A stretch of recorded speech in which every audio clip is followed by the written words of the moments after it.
This Father's Day, skip the socks and step up to the flame with the all-new Eminence Series from Monument Grills. With premium stainless steel, powerful burners, and precision control, it's everything Dad needs to command the backyard like a boss. Give him the grill that's as legendary as he is. Monument Grills, built for greatness. Ready for Father's Day. To find out more, head to monumentgrills.com. That is monumentgrills.com. Now that is a great barbecue.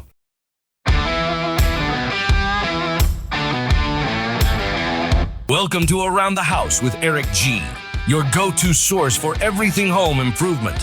Whether you're a DIY enthusiast or just looking to make your space shine, Eric G. is here to guide you through the latest tips, tricks, and trends. So grab your toolbox, put on your thinking cap, and let's get to work right here on Around the House with Eric G. Welcome to the Around the House show, the next generation of home improvement. I'm Eric G. Thanks for joining me today. This hour is brought to you by our friends at Monument Grill. If you're looking for that barbecue for dear old dad for Father's Day coming up, check them out at monumentgrills.com. I have the new Omni Series grill. This thing, it's a 405. Smaller, which is exactly what I needed for the small patio. This is perfect grill for barbecuing. You've got all the high-end features like the illuminated knobs. You've got the temperature inside where it's got a digital thermometer that tells you what the temperature inside the grill is. It's a great way to cook. Check them out at monumentgrills.com. Today, we've got a lot to talk about. Let's jump right in. Had a message come in about how to build the right fence. If you're building a wood fence or a metal fence, what's the best fence to build outside your home? A lot of times it really depends on where you're living to be able to do that correctly. In the Pacific Northwest where I live, cedar fences are huge. You get in the South, cedar or pine. Now, there's a lot of different ways to build fences. Now, my favorite way, if I'm going to build a fence that I want to last, that I don't want to be out there staining every few years, the best one is a metal fence. And I have used on my house Durabond fencing. It is a metal fencing that was designed out of Australia. They have distribution here in the US. And I tell you what, when it comes to fencing, this is tough as nails. And the only maintenance you have to do is a couple times a year, get out there and just spray it down, get any dirt, grime off of it, depending on your location. But this stuff is super tough. I have had tree branches and ice storms break off and land on the top rail of it and bounce off and break the branch. Now, my cedar fence, unfortunately, it crumbled like a stack of matchsticks, and I had to replace a few sections because it just got beat up. So as I work on this house and get ready for sale, I've been making sure to add metal fence where I can because it just ends up being more durable. The thing I like about the Durabond modern steel fencing, and there's a few other brands out there, but this stuff is great. Their distribution is close to my house, which I like. But the thing I like about with their steel fencing is it's really easy to do. What I do is I lay out my holes, get those basically drilled or dug into the ground. And then what I do is I take the fence posts, which are made out of stamped steel, and they're powder coated with a great tough coating on them. And then what I do is I take and bolt together the top and bottom rails real quick. So I have at least clamp them together so I know the spacing is correct. And once you've done that, the cool thing is you can literally stand them up, get all those pieces put together, pour your concrete, and they're in the perfect place for it.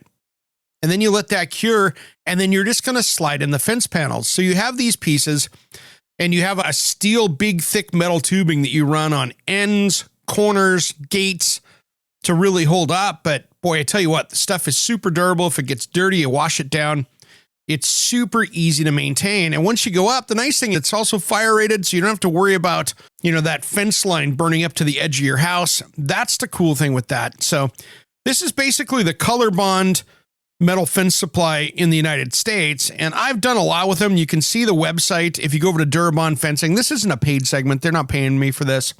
They've got 3 colors here in the US, Dune, Woodland Gray, and Monument. I used Monument at my house. I love it. It's got both sides of the fence are beautiful.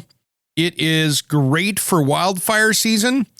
And it is just, if you've got a fire there or a potential fire, it's not going to go through it. It might go around it, It's not going to go through it. That's the cool thing with this. So it can take Mother Nature's beating.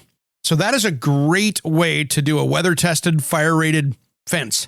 So you can do it once and forget about it. Now, if you're like, nah, metal's not for me, I've got to do wood. If that's the case, here's the answer for that.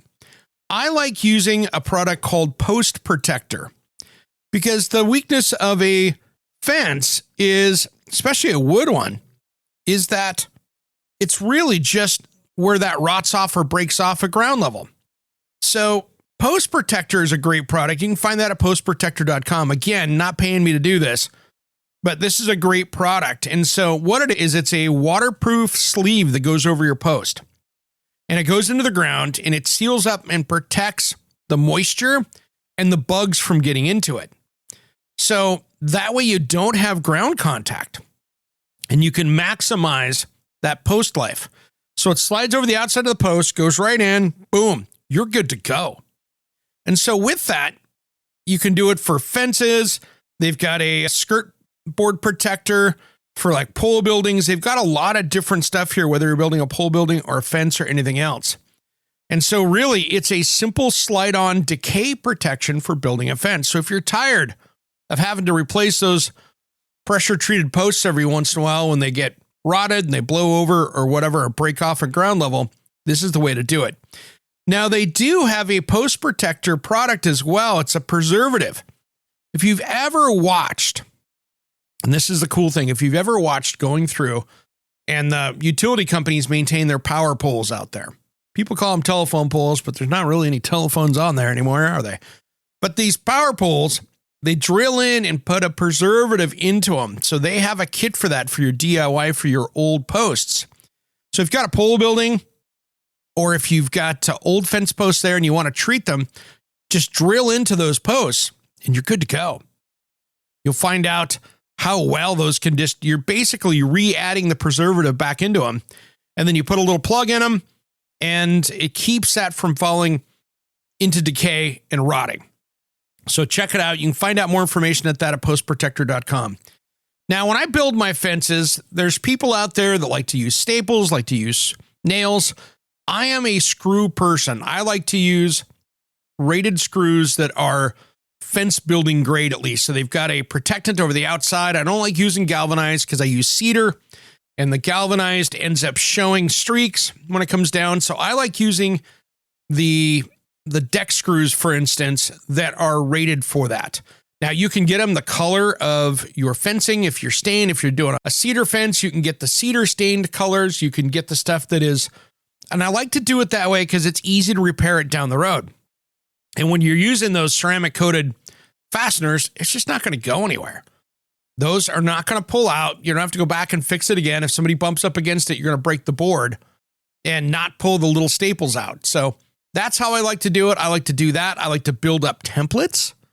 If you build a template where the top board is going to be writing along, basically when you go to put it on there, you can make it so it fits over the top rail or the fence post itself. And if you build a template, then you just have to shove them up to that template and off you go. And you can hang fence boards really quickly. So something to consider when you're looking at doing that for your fence. Templates, mixing the concrete up quickly. If you drill all your holes and then rent one of those mud mixers and you got bagged concrete, man, you can go through, just take that right down the fence line. And all you need is a water hose and a plug-in. And you can pre-mix that stuff in that concrete mixer and just go right down there. It'll put it right in the hole with the auger and you're good to go. And you'll have a fence up in a day. You can go through and get that. Once that starts to set up, I like to let it set probably overnight on the concrete. If you can get the fast stuff, it goes quick, but to me, it's not as strong. So I like to just mix up the concrete, let it cure for 24 hours, and then I can put the fence up. If there's going to be high winds, you might want to let it go another day or two because it will be soft. But really, mixing up that way is a good way to go. So doing that, making sure that you know where your property line is, confirm it with survey stakes. If you've got to get a survey to get it dialed in, do that. It's a great way to go as far as getting a fence right where you want it, built correctly. I tell you what, and I've tried some different fence stuff down the road. I tried what was the early Trek stuff we tried at my parents' house. I wasn't sold on using it. but they went with it. And I tell you what, it did not hold up because didn't take the heat in the Pacific Northwest and the eastern side of the state. That's a high desert. And I tell you what, the heat just turned that stuff into jello. So it looks like a wobbly fence system that we need to replace one of these days. All right, when we come back, we got so much more. When we come back, we're going to be talking about outdoor power equipment, keeping that in shape and getting the right stuff. We'll do that just as soon as Around the House returns.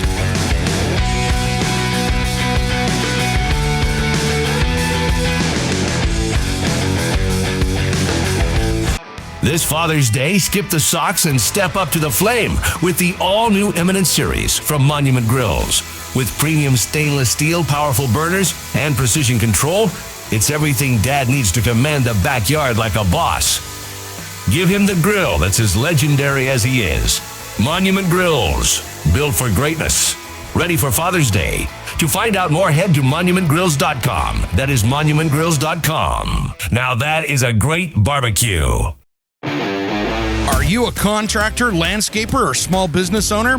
Are you tired of renting or pulling that worn-out trailer to the job site? Is that really the best look for your company? It's time to up your game and check out the trailers from Summit Trailer. If you want the highest quality trailer you can own, they are proudly made right here in Oregon with a dealer network all along the West Coast. What I love about my Summit trailer is that it's a dump trailer that was designed to work. I can load it up without having to worry about if it's going to be able to lift the load, and it pulls like a dream. This was built to work. So it doesn't matter if you want a dump trailer like mine or a deck over flatbed, tilt bed, or utility trailer. They got a trailer that'll fit your needs. Invest in your business with something you'll feel proud of, pulling up to any job site or your next project. Check out the best trailer in the West at summittrailermfg.com. Check out the dealer locator and find your nearest dealer at summittrailermfg.com.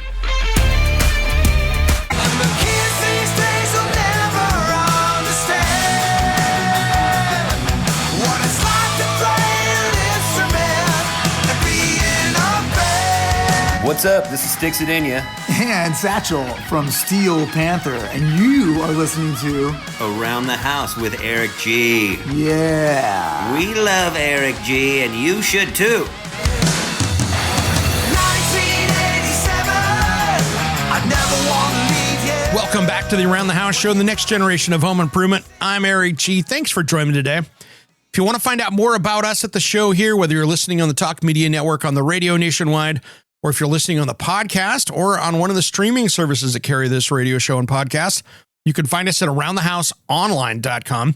And of course, this hour is brought to you by our friends at Monument Grills. For that new barbecue for Father's Day, check them out at monumentgrills.com for that durable, tough, tech-friendly barbecue that'll make your cooking so much easier.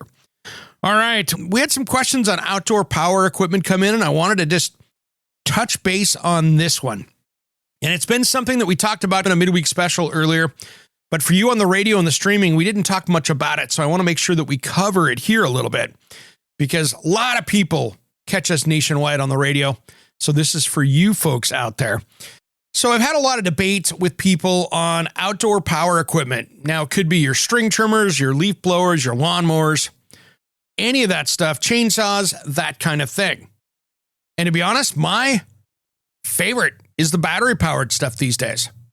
Now, it depends on what platform you use. I switched over to all battery-powered stuff here probably 6 years ago with Greenworks because they were one of the early ones out there. Nowadays, just about every tool company's got it. Milwaukee, DeWalt, everybody's got their own outdoor power equipment, which I think makes a lot of sense for a homeowner. All of these things will work well if you buy the right one. It's all about the batteries and how big a battery and how well it's going to work. And here's why. If you go out and buy like a Greenworks entry level, like 40 volt system, it will do your small yard. But if you're trying to get that to do an acre, it's going to get frustrating. You probably need to use an 80 volt with multiple batteries. You'll be great. Now, if you've got power tools like Milwaukee, for instance, sometimes they take 1 or 2 batteries, but you can change the amp hours on those.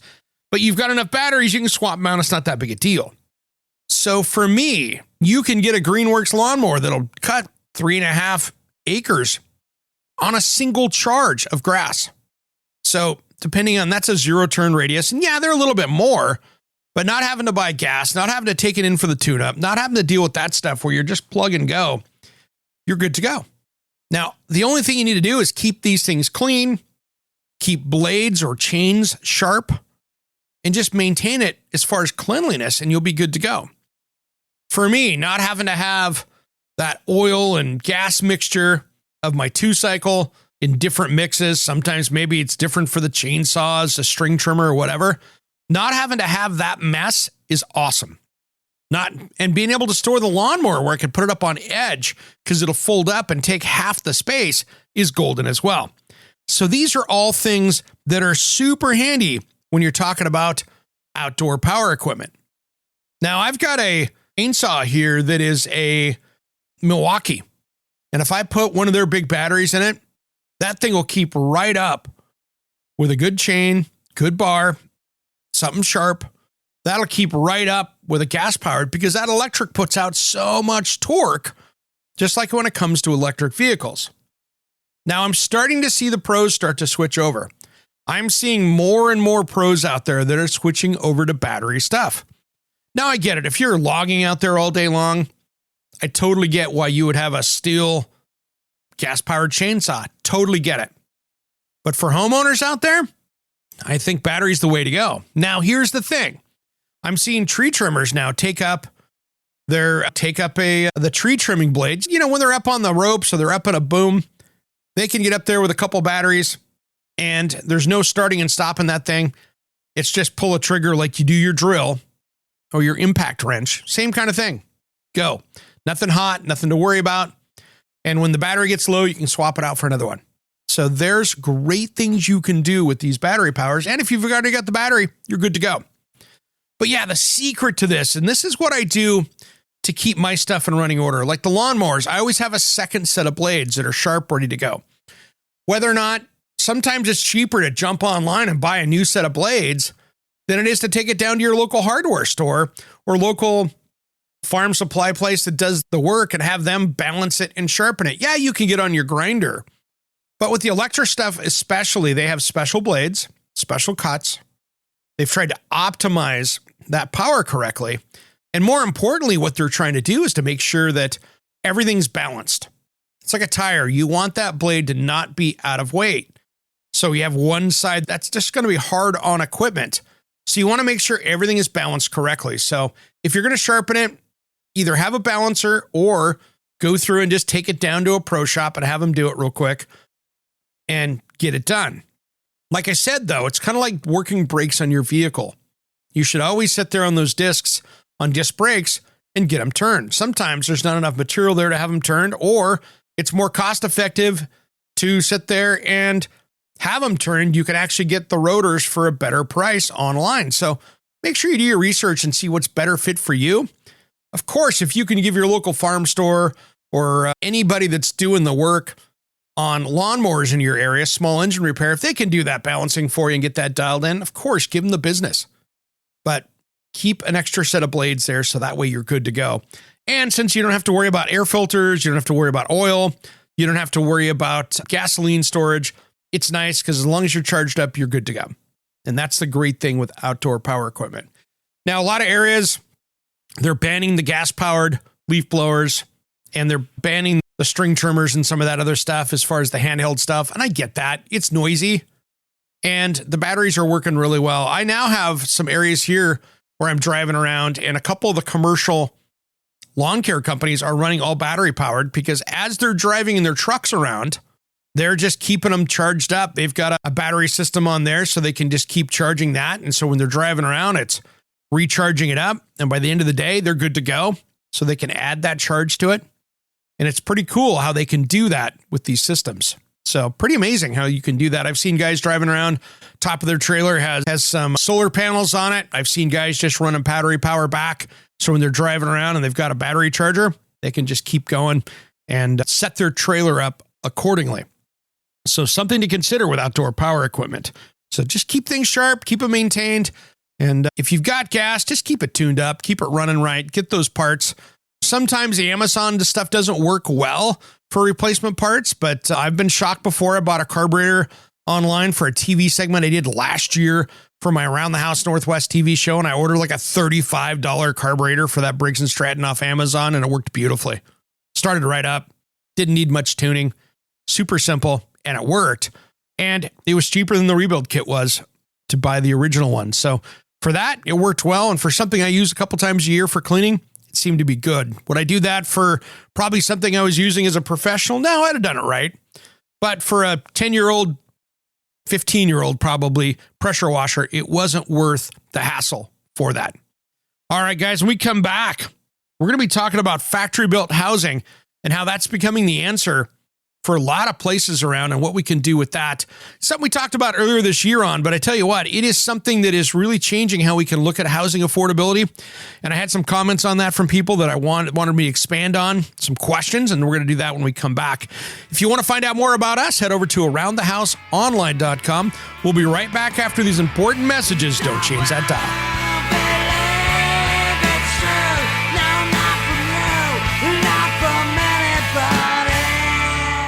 If I could dream it. Is your website losing you money instead of making it?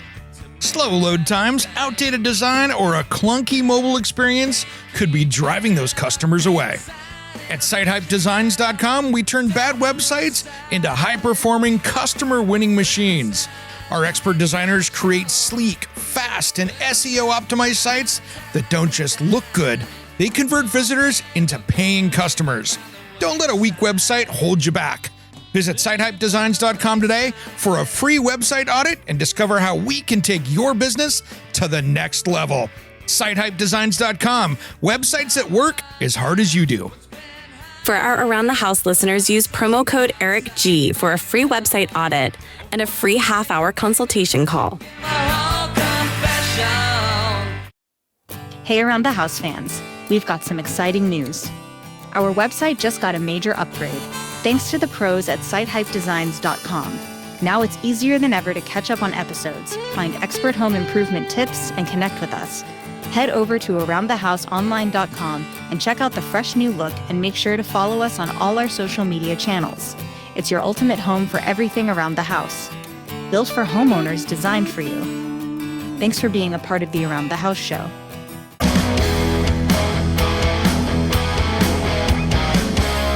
Hey, this is Ron Keel, the Metal Cowboy from Keel, the Ron Keel Band and Steeler.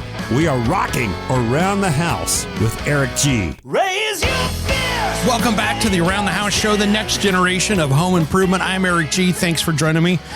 This hour is brought to you by our friends at Monument Grills. Check them out at monumentgrills.com. We've been talking about all these different subjects today. Each segment has a different subject on it because we had so much housekeeping with questions and more information we wanted to get out to you guys as well and respond back to some of the listener questions we get in every week. You can send your question in at aroundthehouseonline.com, and the new website's over there, and we've got some new stuff that'll be coming up here shortly with that. This segment at least, wanted to talk about factory-built housing, and we've had some debates. I've been going back with people on it.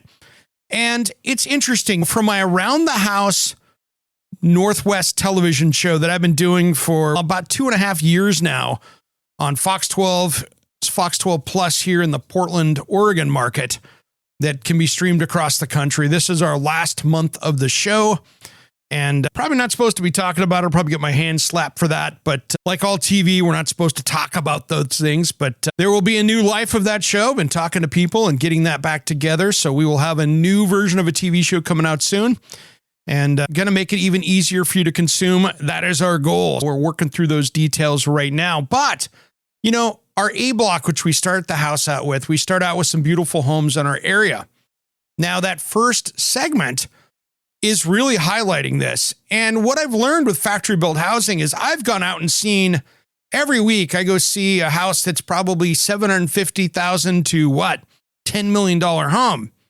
And I noticed this when I walked through, and Skyline Homes is one of the sponsors of the show. Friends of mine, they're not paying me to say this. They do not sponsor this show. But I'll tell you this, their finish work in their factory-built homes is very much equal to some of the $1.5 and $2.5 million homes that we go see. Now, why do I like factory built homes? I think it's the perfect option for people that are trying to build affordable housing. It is so much cleaner with so much waste. I have been watching, they're building probably a $4 million home down the street from me. They took a waterfront home that was $1 million. It was ugly. It was a bad 70s, mid-century type Northwest Contemporary that was just ugly. It had a lot of work. It had asbestos everywhere. They had to go in and clean it up, haul it off, and now they're building a new 2-story home in its place. I get it. The market is ripe for that in my neighborhood. But here's the thing. What I'm seeing, though, is how they build that home compared to how they build a home over here that is built in the factory. It's built better. They are building these homes in, and where the difference is over there, when they were framing, they were having dumpsters hauled off of plywood, or no, actually no plywood in that place, OSB, lumber cut, dumpsters.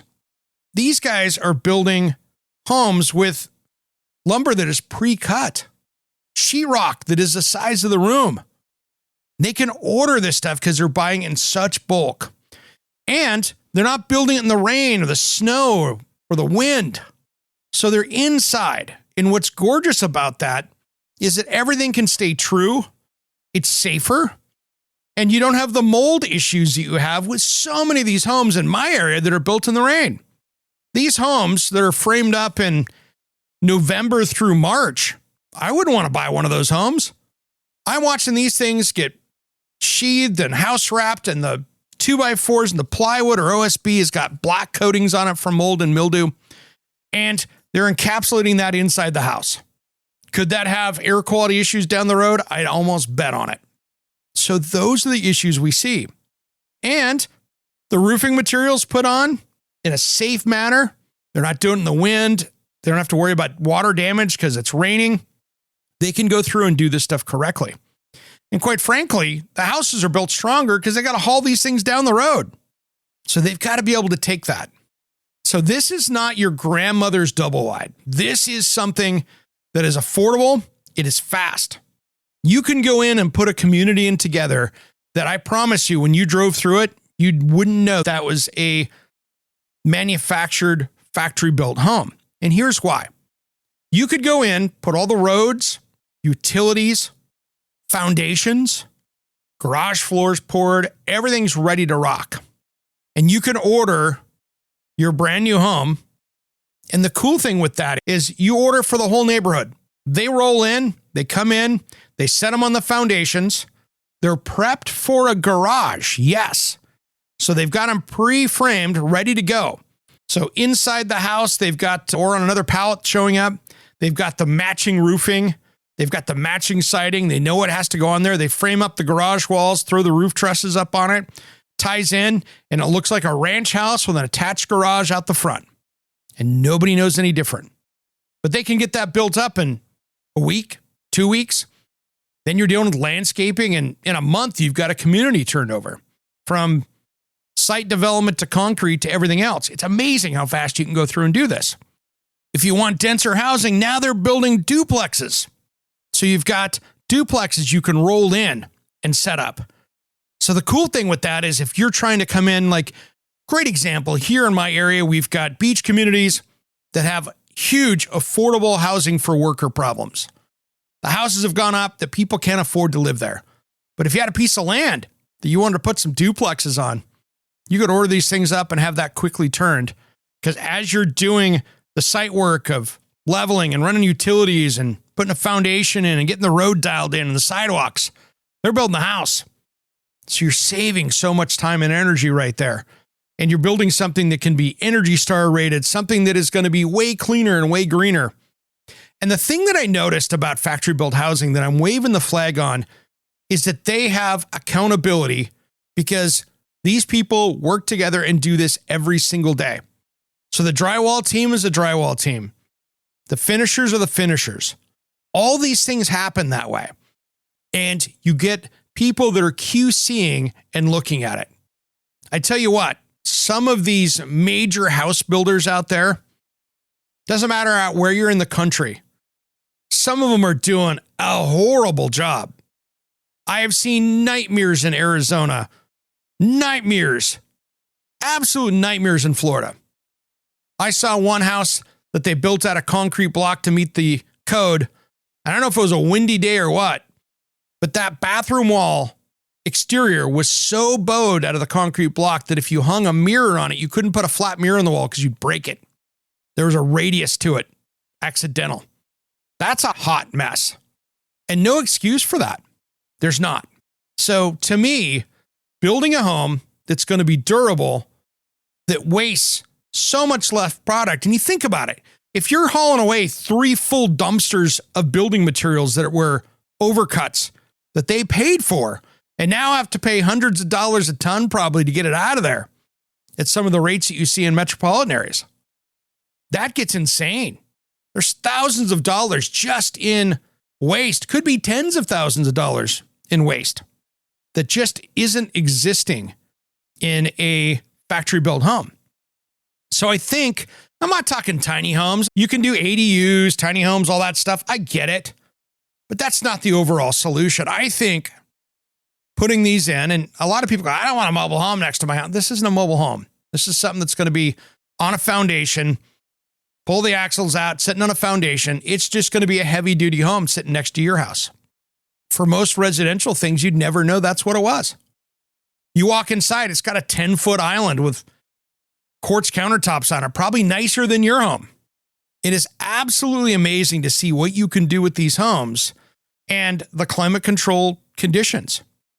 So I think it's really smart to look at what some of these people are doing. There's a lot of cool things when it comes to building these new homes that can save a lot of money for the people that are buying them and for the developer that's building them. All right, guys, we come back. Segment 4. This is going to be a lot of fun here. We're going to talk about my yard care tips for summertime, some of the tricks that I do to make sure that we're looking good in the yard and to get your yard under control so you can enjoy the sunshine out there, playing with the kids, grandkids, or just having it look good for the pets and keeping everybody healthy. We'll do that just as soon as Around the House returns. Don't go anywhere. Hey guys, it's Eric G, and I have a special offer for you. Do you want to get the podcast a couple days early? How about extended content that isn't in the typical podcast? Maybe you want to check out all the back episodes of the show. And I got a special deal for the first 10 days are free. I want to personally invite you to be an Around the House insider. For about $4 a month, you can get exclusive extended episodes, early access to the weekend show, and exclusive access to me, Eric G, for project questions or comments. Check on the link on your podcast player in the show notes or head to aroundthehouseonline.com and look for the join here button. Make sure and sign up today. As always, thanks for tuning in to Around the House. Hey guys, it's producer Jim over at the Around the House show. Do you have an amazing product or service you want to expose to our audience? Head over to aroundthehouseonline.com and send us a message, and we can help you reach the smartest audience in home improvement. Head over to aroundthehouseonline.com and send us a message, and we can create a custom marketing program for you. Now let's get back to the show. All right.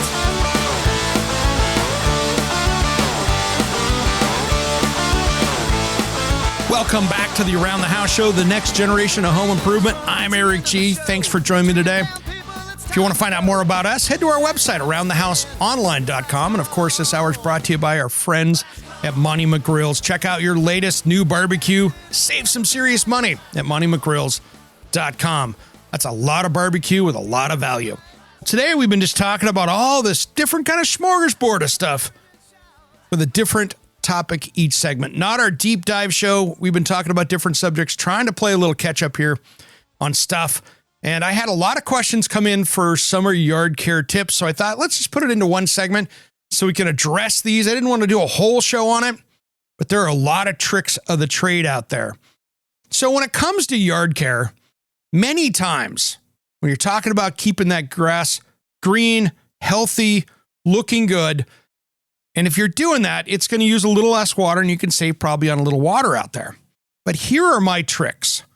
First up, what I like to do is I use a service to get my fertilizer through. Yes, I can go down to the grocery store, home improvement store, whatever, farm and garden store and get fertilizer. I can go buy the best Scott's Turf Builder. Nothing wrong with those guys. Used them for years. And I can just blindly throw it on and say, hope that works. What I did here 2 years ago, and it's made a huge difference, is I went with Lawn Bright. They're not paying me to do this. I work with these guys because I love what they do. They're a service where they send you hose-in products to put on your grass. So what you do is you sign up. They'll send you a box. It's got a bunch of different stuff in it. But here's the cool thing with this.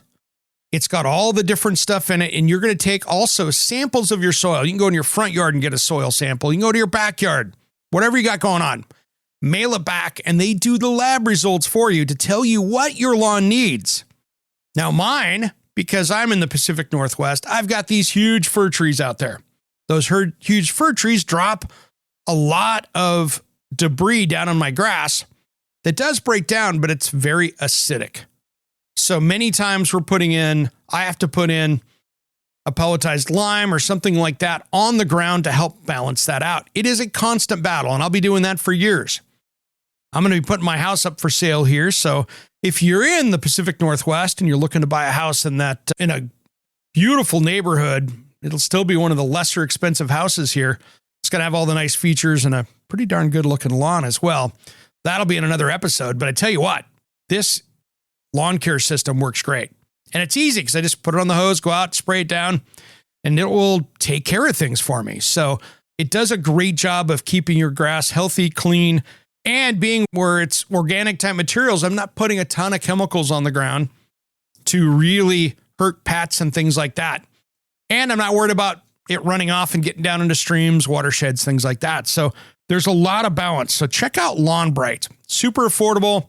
It's nice. Heck of a lot cheaper than those companies that come by and spray it on your lawn that you don't know what you're getting, or if you're even getting the right stuff. This is science-based, off a lab test, and they look at your area and they tell you when to put it on and all that stuff. So it's really helpful. Now, there is a new technology out there. If you're putting in a new lawn or you're going to replace your sprinkler system, if you have to use an irrigation system. Now, maybe you're using it on a city water or municipal water. Maybe you're using a system that needs to be filtered. That's a irrigation type system like we have on the West Coast out here, where we have ditches or open ditches in many areas. I grew up with that over on 610 KLNA country in the Tri-Cities. My friends over there, I had irrigation, so I had to really filter that because they were open pits, running water down there, and whatever blew into it was now in your sprinkler heads. So you really had to make sure to keep that kind of dialed in. But there is a new sprinkler system out there that I love. I've had it for a couple of years in my backyard. It's called Irrigreen, IRRIGREEN, Irrigreen. It is a smart sprinkler system. Now, it's a little bit more money, but it saves you a ton of money on your lawn care. If you're paying for water, it makes a ton of sense.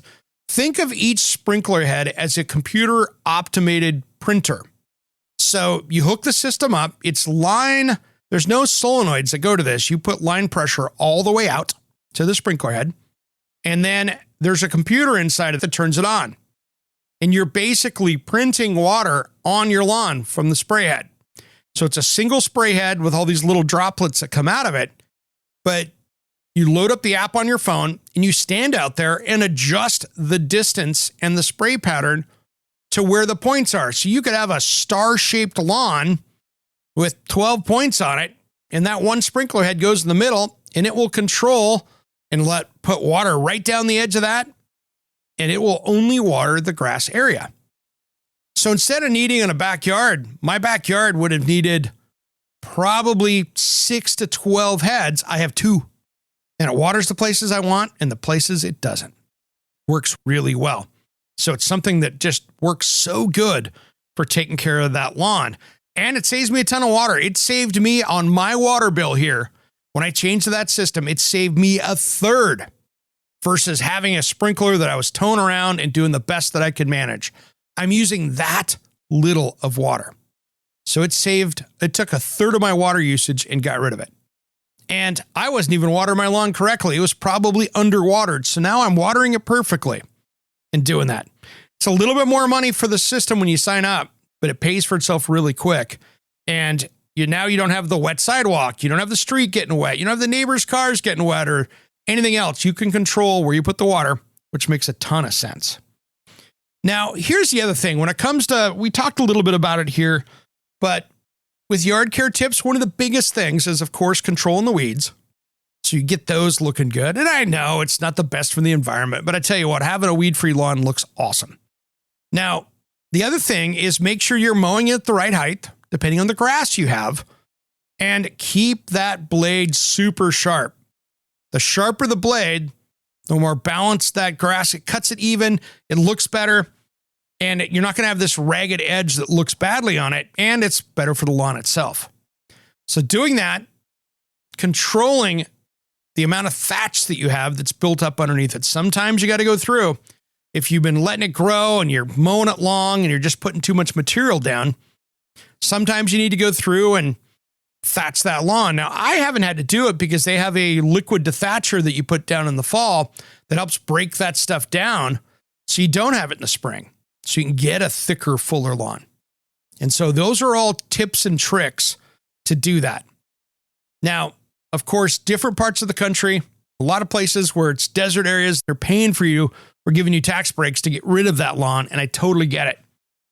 Now, the one disadvantage with putting turf down, like the fake grass stuff, I tell you what, that stuff gets super hot. You don't have the coolness of the grass. So if you're in a hot, full sun area, that can get as hot as pavement over there. And that can be really miserable to be out on. Because a lot of these, they even put down those rubber little beads down there in the base to, if you're playing sports or doing something out on it, that stuff gets massively hot because there's still black there to get hot. So think about if you're going to swap that out. Turf in full sun gets wicked hot. Now, I think they're coming out with some stuff that will reflect heat better, but there's nothing like cool grass to keep the area around your house a little bit cooler. You could add 15 or 20 degrees outside surface temperature just by having the turf. So make sure you're making the right choices on that. I got a buddy's house. He put a big turf backyard in, no trees. That place, July, August, is almost unusable because it's so darn hot. And that can be problematic for you. But no matter what, just plan ahead on your lawn. Take the time, get it dialed in. If you consistently mow it, get it looking good. And I recommend watering it. So many people in my area will sit there and let the lawn die off. That is just a fire hazard in the summertime. If you're not going to water it, you'd be better off doing something different.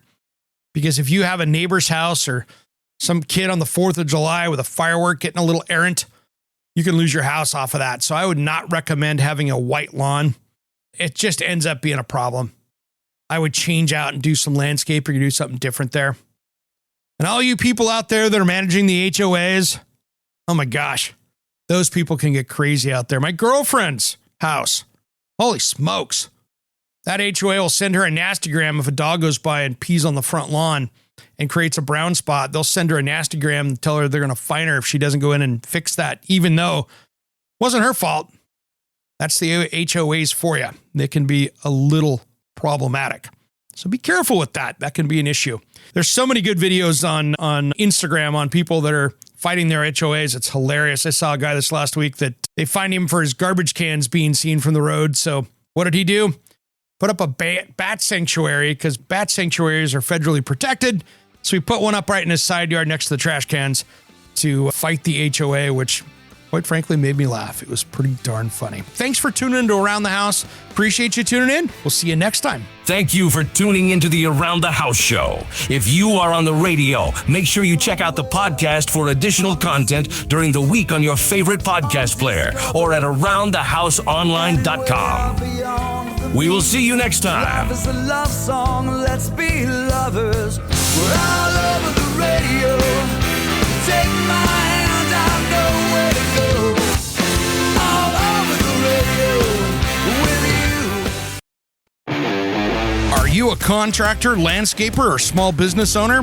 Are you tired of renting or pulling that worn-out trailer to the job site? Is that really the best look for your company? It's time to up your game and check out the trailers from Summit Trailer. If you want the highest quality trailer you can own, They are proudly made right here in Oregon with a dealer network all along the West Coast.